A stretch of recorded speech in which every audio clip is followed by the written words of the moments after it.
Hey guys, this is Ram Ramos of Pinoy Hardtail International. Now nandito tayo sa SeaWorld, San Diego.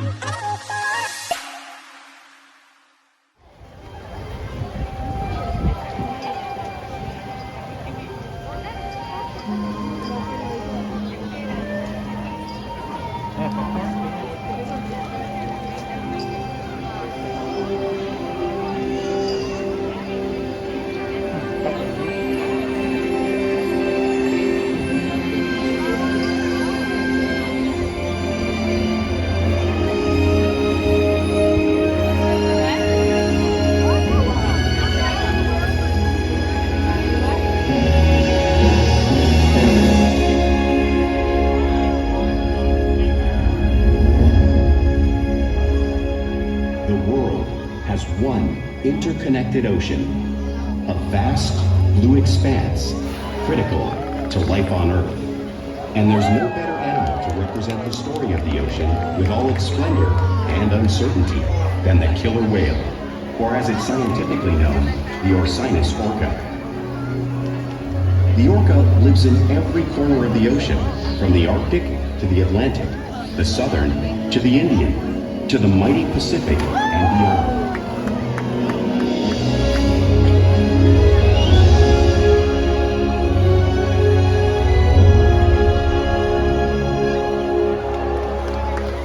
This whale story is the ocean's story, and it is one we all share.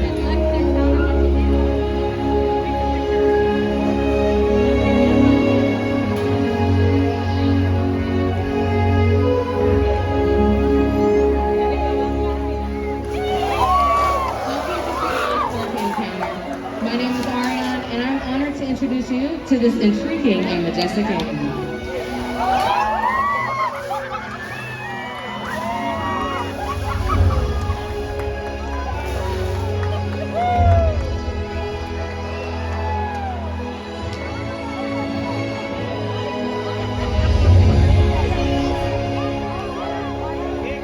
There's nothing like seeing a killer whale up close and learning about them and their natural behavior.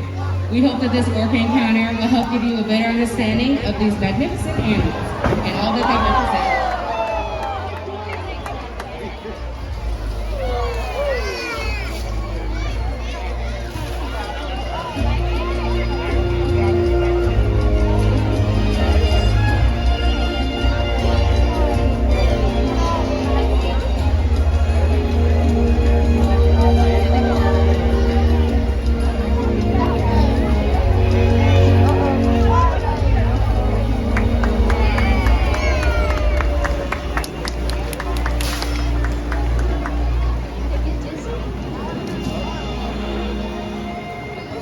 While they are found in every ocean, orcas living off the coast of Iceland are quite different than those near Costa Rica.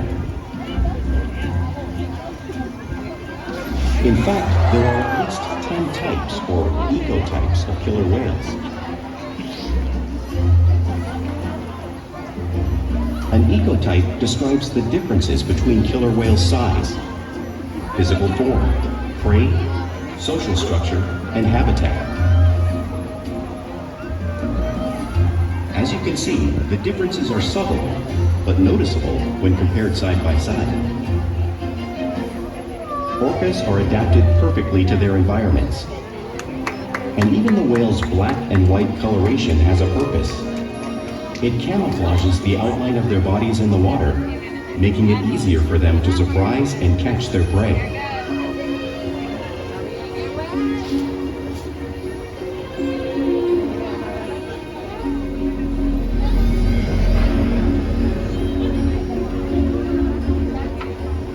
When viewed from above, the black of the whale blends in with the dark depths of the ocean.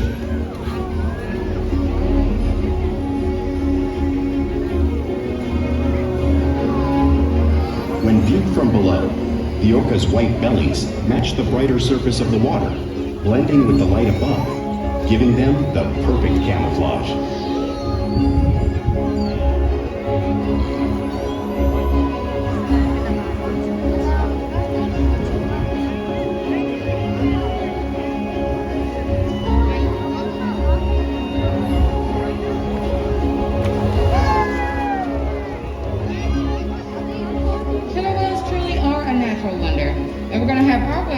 help me show you some of their physical characteristics.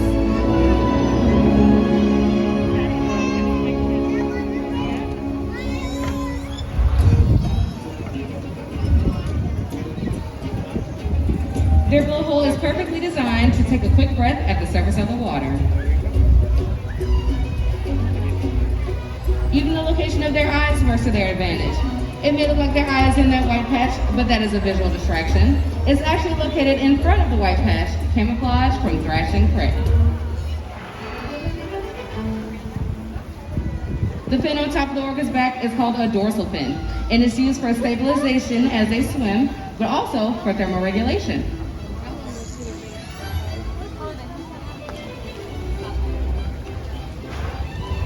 The flippers on either side of the whale's body are called pectoral flippers, and these are used mainly for stopping and steering. They also have 5 bony digits in them, just like the human hand.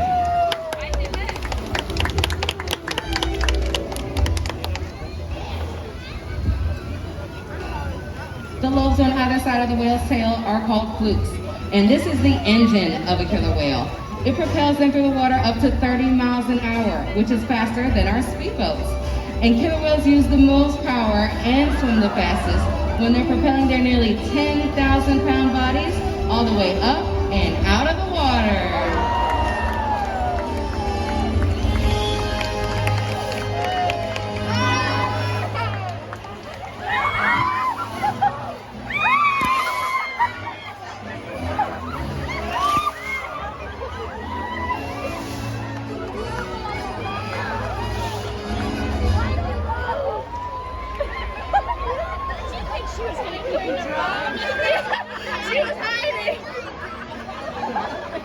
Killer whales are highly social animals with a well-defined social structure. An orca pod is always led by a female. Though just half the size of her male counterpart, she is in charge. It's all about attitude, not size. Because they live and work as a group, orcas need to communicate with sounds and body language. Orcas use clicks for echolocation or navigation.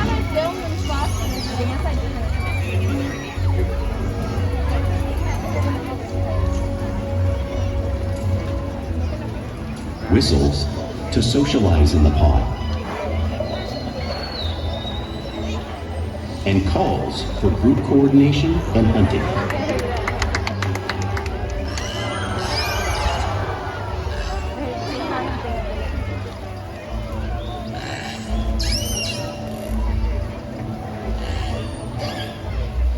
Vocal development studies here at SeaWorld show that early on, calves learn vocalization from their mothers. But as they grow, they learn from others close to them as well.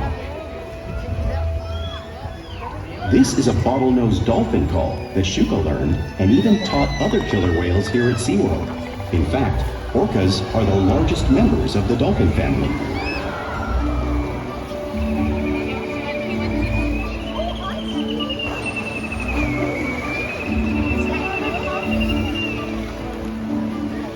Whales here and in the wild use vocalization to communicate all the time.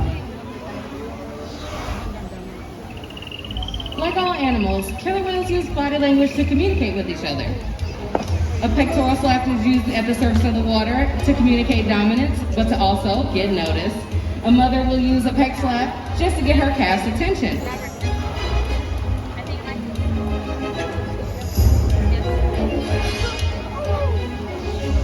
But when they really want to be heard, they breathe.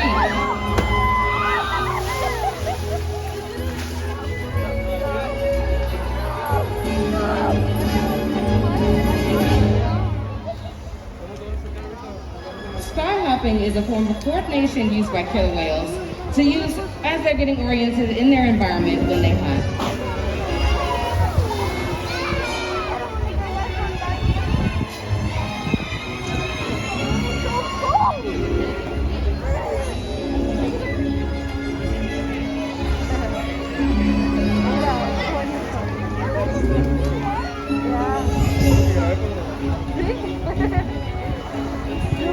A fluke slap can also be utilized for avoiding communication for killer whales in the wild.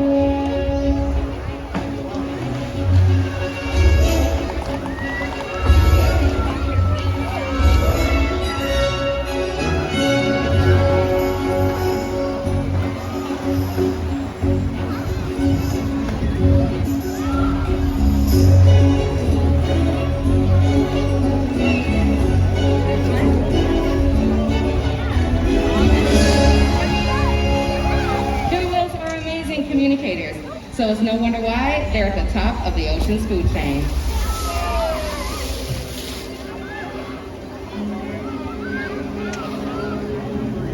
Killer whales work together to rear their young, protect their pod, and most importantly, pursue and catch their prey.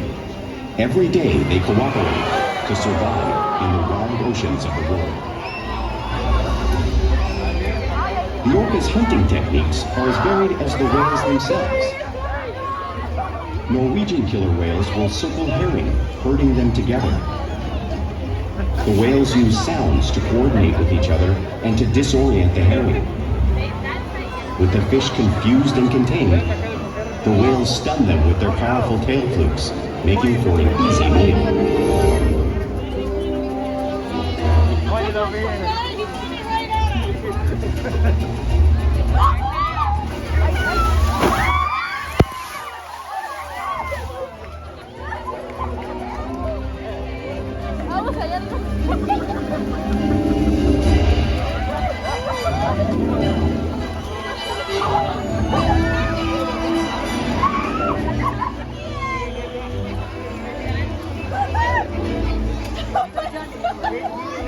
Whales in the southern hemisphere will capture sea lions by pulling them right off the beach. We have one of our whales showing the exact same behavior right here at the front of our area.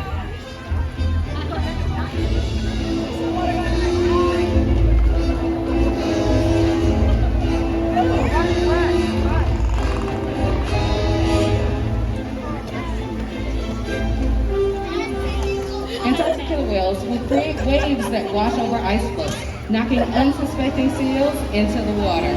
You can see that wave-making technique right here from Shuka, demonstrating some of the many complex and intriguing ways killer whales hunt all over the globe.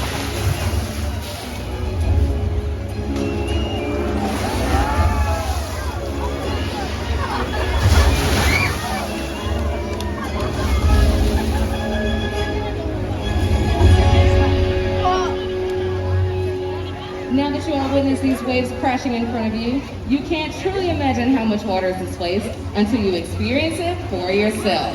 Luckily, you all get to experience the power of the killer whale right now. But watch out, the water is a chilly 55 degrees. All right, right side, get ready.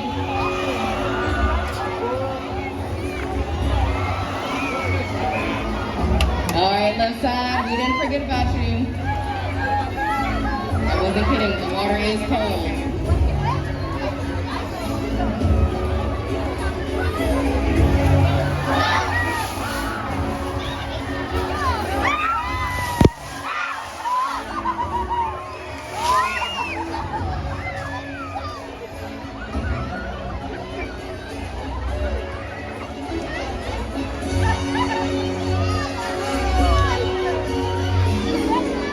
That was amazing, you guys.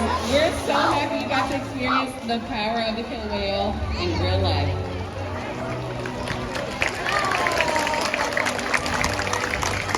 Now, with that being said, because killer whales are found on every part of the globe, it's no surprise that they eat all types of prey, including other whales.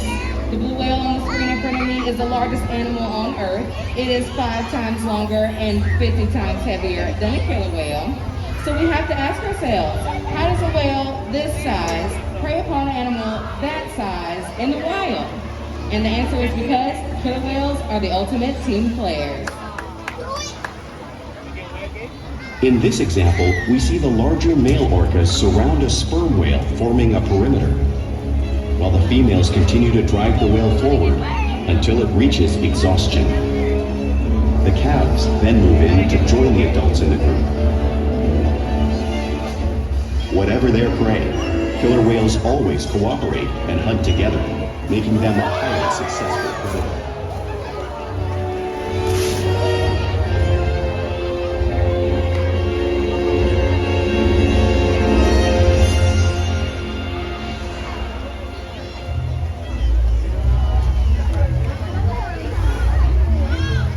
Play is an important part of everyday life for a killer whale.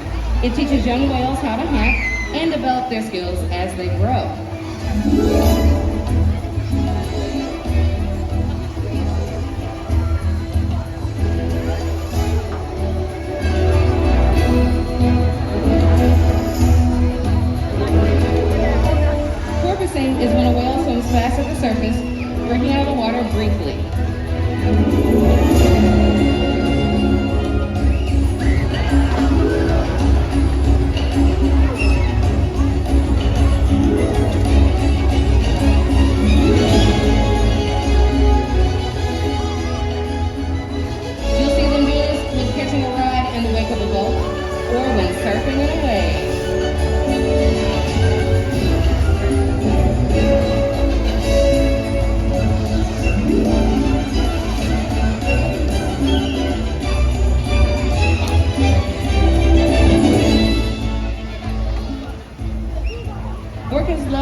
Our whales do this every day here, just like the whales in British Columbia.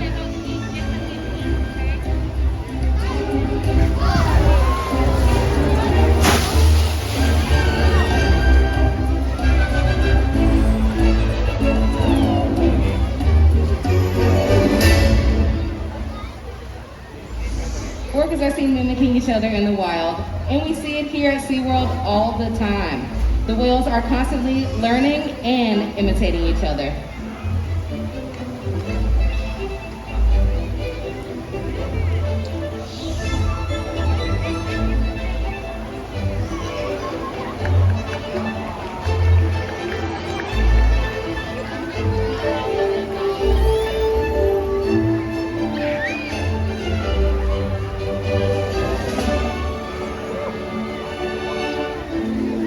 Playful behavior has a purpose. For instance, a tail whip is utilized to stun fish when they hunt. But today, I think our whales will be stunning all of you.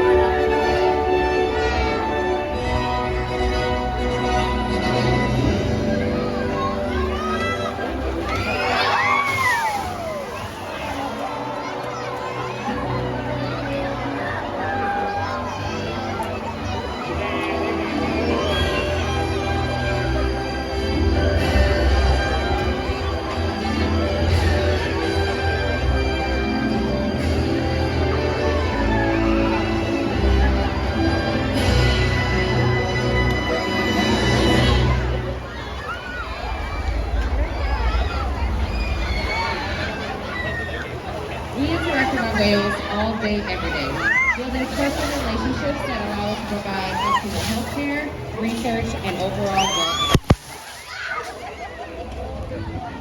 The whales take an active part in their own welfare as well as healthcare.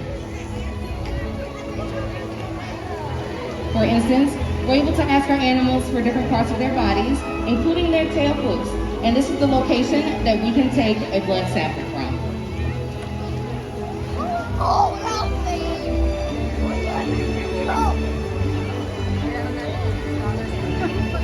We can also ask our animals to slide onto a scale so that way we can take their weight. You can see Orca doing this on the video here.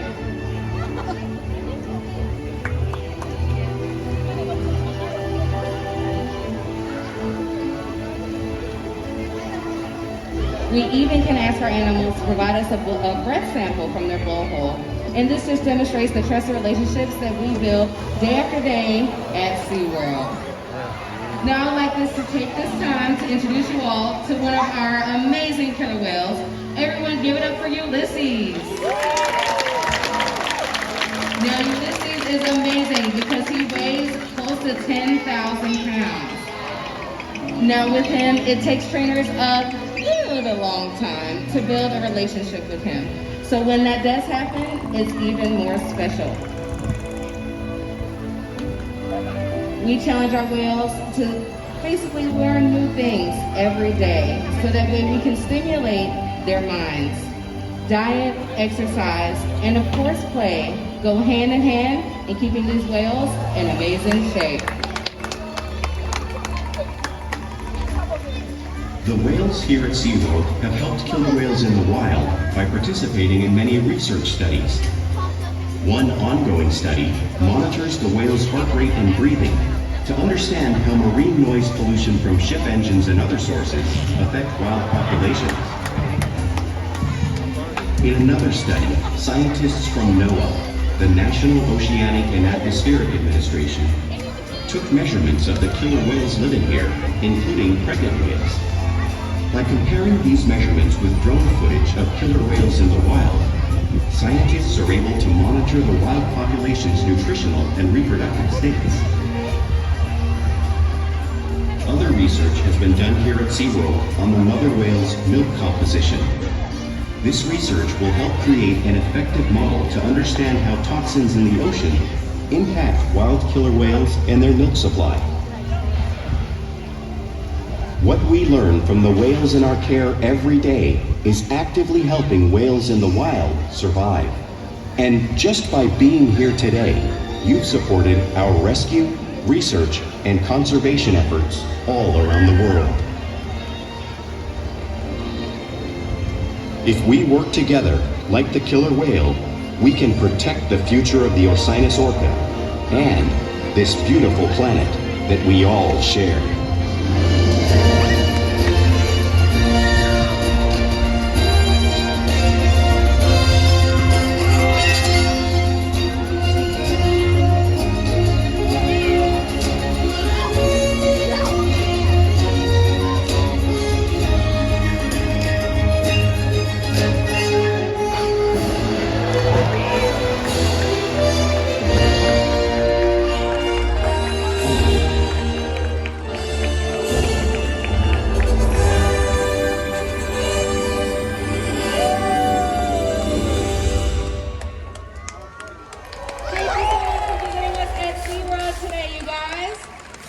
Now, before you all leave, we do ask that you remain seated so that way we can orderly have everyone leave our stadium. We do have ambassadors that have flags on either side of our stadium here, so please watch out for them to let you know when the right time is to exit. This process goes fairly quickly, and you all are doing amazing with being patient with this. So thank you so much, and enjoy your day at SeaWorld, everyone.